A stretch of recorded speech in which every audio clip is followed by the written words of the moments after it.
بسم الله الرحمن الرحيم. الحمد لله رب العالمين وبه نستعين، والصلاة والسلام على أشرف الأنبياء وسيد المرسلين، أما بعد. ناظرین کرام، گزشتہ مجلس میں ہماری گفتگو صفائی کے آداب پر جاری تھی۔ صفائی کی پہلی قسم فکری صفائی اور دوسری قسم قلبی صفائی کے متعلق آپ نے سنا۔ آج ہماری گفتگو ہے تیسری قسم کے متعلق، لسانی صفائی، زبان کی صفائی۔ سید المرسلین، خاتم النبیین، محمد کریم صلی اللہ علیہ وسلم کا فرمان مبارک ہے، صحیح مسلم میں حدیث کا نمبر ہے 64۔ آپ نے فرمایا، المسلم من سلم المسلمون من لسانہ و یدہ۔ کامل مسلمان وہ ہے، صحیح مسلمان وہ ہے، حقیقی اور سچا مسلمان وہ ہے جس کی زبان اور جس کے ہاتھ سے دوسرے مسلمان محفوظ رہیں۔ اور سیدنا ابو امامہ رضی اللہ تعالی عنہ سے مروی ہے، یہ روایت صحیح ترغیب کی ہے 2629۔ رسول اللہ صلی اللہ علیہ وسلم نے فرمایا، الحیاء والعی شعبتان من الایمان۔ حیا اور انسان کا کم گو ہونا، بہت تھوڑی گفتگو کرنا، یہ ایمان ہے۔ والبذاء والبیان شعبتان من النفاق۔ اور بیہودہ گوئی کرنا اور چرب زبانی استعمال کرنا، اور چرب زبانی، بیہودہ گوئی اور چرب زبانی، یہ نفاق ہے۔ رسول اکرم صلی اللہ علیہ وآلہ وسلم نے اس لیے زبان کی حفاظت کی تاکید اور تلقین فرمائی ہے اور اس میں ترغیب دلائی ہے۔ ان الرجل لیتکلم بالکلمہ لا یرا بها بأسا یہوی بها 70 خریفا فی النار۔ بندہ بسا اوقات صرف ایک کلمہ بولتا ہے جس کی پاداش میں 70 سال گہرا جہنم میں گر جاتا ہے، والعیاذ باللہ۔ اس لیے امام اوزاعی رحمۃ اللہ علیہ کہا کرتے تھے کہ مومن اور منافق میں ایک فرق یہ ہے، ان المؤمن یقول قلیلا ویعمل کثیرا۔ مومن بولتا تھوڑا ہے لیکن کام زیادہ کرتا ہے۔ وَإِنَّ الْمُنَافِقَ لَيَتَكَلَّمُ كَثِيرًا وَيَعْمَلُ قَلِيلًا۔ منافق چرب زبانی استعمال کرتا ہے، باتیں اور دعوے بہت ہیں لیکن کام کوئی نہیں کرتا۔ رسول اللہ صلی اللہ علیہ وآلہ وسلم نے زبان کو پاکیزہ بنانے کے لیے ایک فرمان یہ بھی جاری کیا۔ صحیح الجامع کی روایت ہے 2819، سلسلہ صحیحہ 1264۔ لیس المؤمن بالطاعان ولا باللعان ولا الفاحش البذی۔ مومن جو ہے وہ طعنہ دینے والا نہیں ہوتا، مومن کسی پر لعنت نہیں بھیجتا، کیونکہ اس کے علم میں ہے ان اللعانین لا یکون شفعاء یوم القیامہ، کہ لعنت کرنے والا قیامت کے دن کسی کا سفارشی نہیں بن سکے گا۔ مومن فحش گوئی کو پسند نہیں کرتا، اور مومن بذی بھی نہیں ہوتا، زبان درازی کرنے والا بھی نہیں ہوتا، وہ اپنی زبان کی حفاظت کرتا ہے۔ سیدنا ابو بکر صدیق رضی اللہ تعالیٰ عنہ اپنی زبان کو کھینچ رہے تھے۔ سیدنا عمر نے فرمایا ما لک، کیا ہوا؟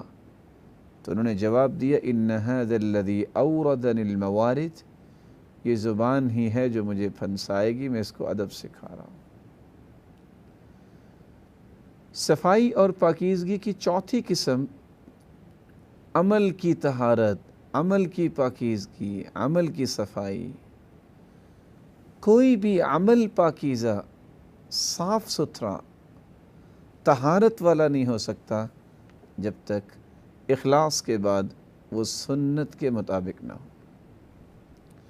سیدنا عبداللہ ابن مسعود رضی اللہ تعالیٰ عنہ اس لیے کہا کرتے تھے الاقتصاد فی السنہ خیر من الاجتہاد فی بدعہ، سنت کے ساتھ تھوڑا عمل کرنا، میانہ روی اختیار کرنا، یہ بدعت کے ساتھ عبادت میں بہت زیادہ محنت کرنے سے بہتر ہے۔ ایک انسان سنت کے مطابق عمل کرتا ہے، وہ تھوڑا عمل بھی کرے گا، اس تھوڑے عمل سے مراد وہ نوافل زیادہ نہیں پڑھتا، وہ نفلی روزے زیادہ نہیں رکھتا، لیکن فرائض کی پابندی سنت کے مطابق کرتا ہے، تو یہ اس شخص سے کروڑہا بہتر ہے جو سنت کے مطابق کام نہیں کرتا اور سارا دن عبادت کرتا رہتا۔ اور اللہ کے رسول صلی اللہ علیہ وآلہ وسلم کے طریقے کے مطابق جو عمل نہیں ہے، آپ کے فرمان معظم کے مطابق عمل نہیں ہے، اسی کے تو بدعت کہتے ہیں۔ الفعل المخالف لرسول اللہ صلی اللہ علیہ وسلم، ہر وہ فعل جو اللہ کے رسول صلی اللہ علیہ وآلہ وسلم کے مخالف ہو، جو آپ کی زبان اطہر سے اس کا حکم جاری نہیں ہوا، آپ نے کر کے امت کو دکھایا اور سکھلایا نہیں ہے، اس کو بدعت کہتے ہیں۔ اور ایسا عمل جو سنت کے مطابق نہ ہو وہ پاکیزہ نہیں ہوتا۔ پاکیزہ عمل وہ ہے جو سنت کے مطابق ہو، جو حدیث کے مطابق ہو، جو آپ صلی اللہ علیہ وآلہ وسلم کے خوبصورت رویوں اور طریقوں اور سلیقوں کے مطابق ہو، جو امت کو انہوں نے سکھا دیے۔ اس لیے تو فرمایا تھا من عمل عملا لیس علیہ امرنا فہو رد، کوئی بھی دنیا کا انسان قابل سے قابل کوئی بھی عمل کرتا ہے، اگر وہ ہمارے طریقے کے مطابق نہیں ہے تو وہ عمل اللہ کے ہاں قابل قبول نہیں ہوگا۔ آج دنیا میں کسی بھی فیکٹری میں انسان کام کرتا ہے، وہ کتنا ہی اچھا کام کرتا ہو، جب تک وہ فیکٹری آنر کی رائے کے مطابق اور اس کے دیے گئے سسٹم کے مطابق کام نہیں کرے گا، وہ اس قابل نہیں سمجھا جائے گا کہ اسے مشاہرہ دیا جائے۔ کائنات اللہ نے بنائی ہے، اپنی عبادت کے لیے بنائی ہے، اور عبادت کا طریقہ اپنے پیغمبر کو سکھایا ہے۔ اس طریقے سے نہ کوئی بڑا طریقہ ہو سکتا ہے، جس طرح اس ذات سے بڑی کوئی ذات نہیں ہو سکتی۔ اللہ کے پیارے پیغمبر مخلوق میں ذات کے اعتبار سے بھی بے مثال ہیں، سب سے اعلیٰ ہیں، اپنے ہر عمل اور ہر بات کے اعتبار سے بھی پوری کائنات سے اعلیٰ اور ارفع اور اسما ہیں۔ اس لیے اس ہستی کے طریقے کے مطابق جو عمل ہوگا اسے پاکیزہ عمل کہتے ہیں۔ اس لیے مطرف کہا کرتے تھے عمل قلیل فی سنہ خیر من عمل کثیر فی بدعہ، ومن عمل عملا فی سنة قبل اللہ منہ عملہ، ومن عمل عملا فی بدعہ رد اللہ علیہ بدعتہ۔ سنت کے ساتھ تھوڑا عمل بدعت کے ساتھ زیادہ عمل سے بہتر ہے، اور جو شخص سنت کے مطابق عمل کرتا ہے رب تعالیٰ اس کے عمل کو قبول فرماتے ہیں، اور جو شخص بدعت کے ساتھ کوئی عمل کرتا ہے تو اللہ رب العزت اس کی بدعت کو اس پر ہی لوٹا دیتے ہیں۔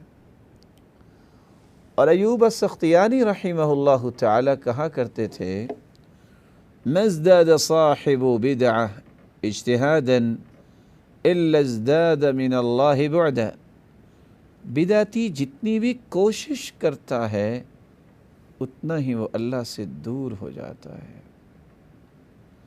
اور امام حسن بصری رحمۃ اللہ علیہ کہا کرتے تھے لا يقبل اللہ صاحب بدعت صوما ولا صلاة ولا حجا ولا عمرة حتى يدعها۔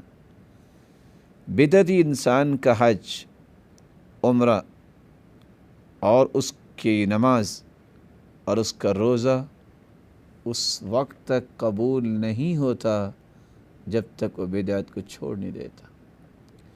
اس لیے تو اللہ کے رسول صلی اللہ علیہ وسلم نے فرمایا تھا ان اللہ احتجر التوبہ عن کل صاحب بدعہ، اللہ تعالیٰ نے توبہ کو روک لیا ہے بدعتی انسان سے۔ اللہ عز و جلال ہمیں ہر ایک بدعت سے محفوظ فرمائے۔ طہارت و پاکیزگی کی پانچویں قسم یہ ہے کہ گھر، ماحول اور معاشرے کی صفائی کی جائے، اس کی پاکیزگی کا خیال رکھا جائے۔ آپ صلی اللہ علیہ وآلہ وسلم نے فرمایا طہروا افنیتکم فإن اليہود لا تطہر افنیتها، اپنے صحنوں کو، اپنے ماحول کو صاف ستھرا رکھا کرو، کیونکہ یہودی اس بات کا اہتمام نہیں کیا کرتے تھے۔ اور یہ روایت ہے سلسلہ صحیحہ کی 236۔ اور رسول اللہ صلی اللہ علیہ وسلم نے یہ بھی فرمایا طیبوا ساحاتکم فإن أنتن الساحات ساحات اليہود، اپنے گھروں کو، اپنے ماحول کو، اپنے کوریڈور، اپنے صحن، ان کو اچھی طرح صاف رکھا کرو، کیونکہ یہودیوں کے یہ سارے کے سارے ماحول، کیونکہ یہودیوں کے ساحات، ان کے صحن اور ان کے ماحول بہت سمیلی ہوتے تھے۔ تو آپ صلی اللہ علیہ وآلہ وسلم نے یہ امت کو سبق دیا، جس طرح ان کی قلبی پاکیزگی، جس طرح ان کی فکری پاکیزگی، ان کی لسانی پاکیزگی اور ان کی عملی پاکیزگی ہونی چاہیے، اس طرح ان کے ماحول بھی پاکیزہ ہونے چاہیے۔ آپ صلی اللہ علیہ وسلم نے تو یہاں تک فرمایا من آذى المسلمین فی طرقهم وجبت علیہ لعنتہم، راستوں کو بھی تم صاف رکھو، کوئی ایسی چیز نہ پھینکو جو کسی مسلمان کے لیے تکلیف کا باعث بنے۔ جو کسی مسلمان کو راستوں میں تکلیف دیتا ہے اس پہ لعنت واجب ہو جاتی ہے۔ بلکہ آپ صلی اللہ علیہ وسلم نے فرمایا تھا اتقوا اللعانین، دو لعنت والے چیزوں سے بچو۔ پوچھا اللہ کے رسول وہ کون سی چیزیں ہیں؟ فرمایا الذی یتخلی فی طریق الناس او فی ظلہم، جہاں سایہ دار درخت ہو، جو عام روڈز اور راستے ہیں، ان دو جگہوں پہ قضاء حاجت نہ کرو۔ مسلمانوں کو تکلیف دینا، مسلمانوں کو پریشان کرنا، مسلمانوں کے لیے اذیت کا باعث بننا، یہ ملعون بننا ہے۔ آپ صلی اللہ علیہ وآلہ وسلم نے ایک دوسری روایت میں یہ الفاظ بھی بیان کیے والموارد، البراز فی الموارد، ایسی جگہ جہاں لوگ پانی بھرنے آتے ہیں، گھاٹ، وہاں بھی اس طرح کا عمل نہ کرو، یہ بھی مسلمانوں کے لیے بہت اذیت کا باعث ہے۔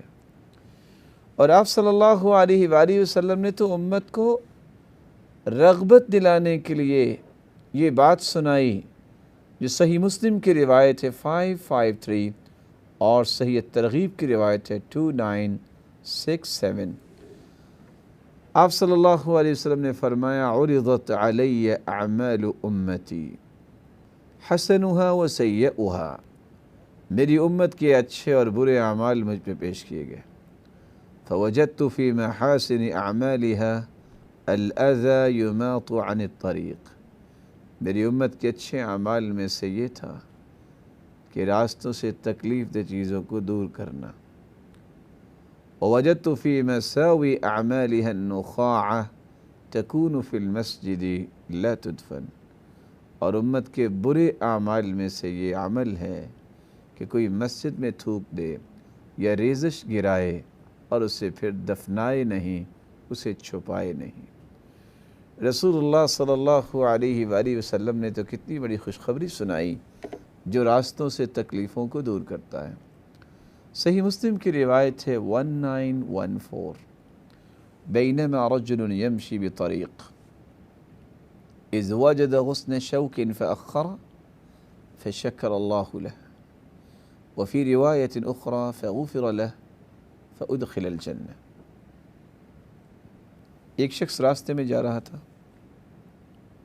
اسے کانٹے نظر آئے، اس نے مسلمانوں کو تکلیف سے بچانے کے لیے، اذیت سے بچانے کے لیے راستے کو صاف کر دیا، کانٹے اٹھائے اور راستے کو صاف کر دیا۔ اللہ تعالیٰ نے اس عمل کی بدولت اس کی زندگی کے سارے گناہوں کو معاف کر کے اسے جنت میں داخل کر دیا۔ اور دوسری روایت کے الفاظ ہیں رأیت رجلا یتقلب فی الجنہ، اللہ کے پیارے پیغمبر نے فرمایا میں جنت میں گیا اور میں نے ایک آدمی کو بہت خوشی کی حالت میں دیکھا۔ میں نے پوچھا یہ کون ہے؟ جواب ملا راستے میں ایک درخت تھا جو مسلمانوں کے لیے تکلیف کا باعث تھا، اس نے کلہاڑا اٹھایا اور اچھل اچھل کے کاٹنے لگ گیا، ادھر درخت کٹ گیا، راستہ صاف ہو گیا، مسلمانوں کے لیے آسانی ہو گئی۔ اللہ کو یہ ادا اتنی پیاری لگی، اس کی روح کو قبض کروایا اور اسی طرح اچھلتے اچھلتے انسان کو جنت میں لا کھڑا کیا۔ اللہ رب العزت ہم سب کو معاشرے کو بھی صاف ستھرا رکھنے کی توفیق عطا فرمائے۔ اور یہاں میں آخری بات کر کے بات کو ختم کیے دیتا ہوں، معاشرے کی صفائی وہی کر سکتا ہے جس کی اپنے افکار کی صفائی ہو، جس کی اپنی قلبی صفائی ہو، جس کی لسانی اور فکری صفائی ہو، اور اس کے عمل میں صفائی ہو، اور اس کے اپنے جسم کی بھی صفائی ہو۔ یہ انتقال صفائی کا ممکن ہی اس وقت ہوتا ہے فاقد الشیء لا یعطی، اس کی جیب خالی ہوتی ہے، وہ کسی کو کچھ نہیں دیتا، اس کی جیب میں کچھ ہوتا ہے تو وہ دیتا ہے۔ جو خود 8 سے 10 دن تک غسل نہیں کرتا، وہ لوگوں کو پاکیزگی کا درس کیا دے سکتا ہے؟ رسول اللہ صلی اللہ علیہ وسلم نے اس لیے فرمایا تھا طہروا هذه الاجساد طہرکم اللہ، اپنے جسموں کو پاک صاف رکھا کرو، اللہ تمہیں پاکیزہ بنائے گا۔ ما من عبد یبیت علی ذکر طاہرہ، جو رات سوتے وقت باوضو کے سوتا ہے، الا بات معه فی شعارہ ملک، اس کے بستر میں رات گزارتا ہے فرشتہ، ساری رات اس کے لیے دعائیں کرتا ہے۔ لا ينقلب ساعة من اللیل الا قال اللہم اغفر لعبدک فإنہ بات طاہرہ، اللہ یہ پاک صاف ہو کے سویا ہے، ساری رات فرشتہ یہ دعا کرتا ہے میرے مالک اس کو معاف کر دے۔ بلکہ آپ نے فرمایا طہروا افواہکم فإنہا طرق القرآن، اپنے منہوں کو پاک صاف رکھا کرو، یہ قرآن کے راستے ہیں۔ کس طرح پاک صاف رکھا کرو؟ جب تم قرآن پڑھتے ہو اور قرآن پڑھنے سے پہلے تم مسواک کرتے ہو تو فرشتہ اپنے ہونٹ قرآن پڑھنے والے کے ہونٹوں پہ رکھ دیتا ہے، جو تلاوت کرتا ہے تلاوت کرنے والا وہ فرشتے کی خوراک بن جاتا ہے۔ اس لیے تو فرمایا کہ کچا پیاز کھا کے تو مسجد میں نہ آؤ، حالانکہ وہ حلال ہے۔ بینگ اے مسلم یہ میری اور آپ کی ذمہ داری ہے کہ ہم خود بھی سمجھیں اور مسلمان بھائیوں کو بھی سمجھائیں۔ اگر پیاز جو حلال ہے وہ کھا کے مسجد میں آنا درست نہیں ہے، جب وہ کچا پیاز کھایا جائے تو پھر سگریٹ نوشی اور پھر اس طرح کی چیزیں استعمال کرنا یہ کیسے ممکن ہوگا؟ استعمال کرنا یہ کیسے اس کے لیے جائز ہوگا؟ اللہ کے پیارے پیغمبر نے فرمایا تھا ان الملائکہ تتأذى مما تتأذى منه ابن آدم، جن چیزوں سے آدم کی اولاد کو تکلیف ہوتی ہے فرشتوں کو بھی تکلیف ہوتی ہے، تو فرشتوں کو تکلیفوں سے بچانا چاہیے، اس طرح انسانیت کو بھی تکلیف سے بچانا چاہیے۔ اللہ ذوالجلال ہمیں فکری قلبی، لسانی، عملی اور معاشرتی صفائی کا اختیار، صفائی کی توفیق عطا فرمائے اور اس کے خیال رکھنے اور اس کو بہتر بنانے کے لیے پلاننگ کی بھی توفیق عطا فرمائے۔ وآخر دعوانا ان الحمد للہ رب العالمین۔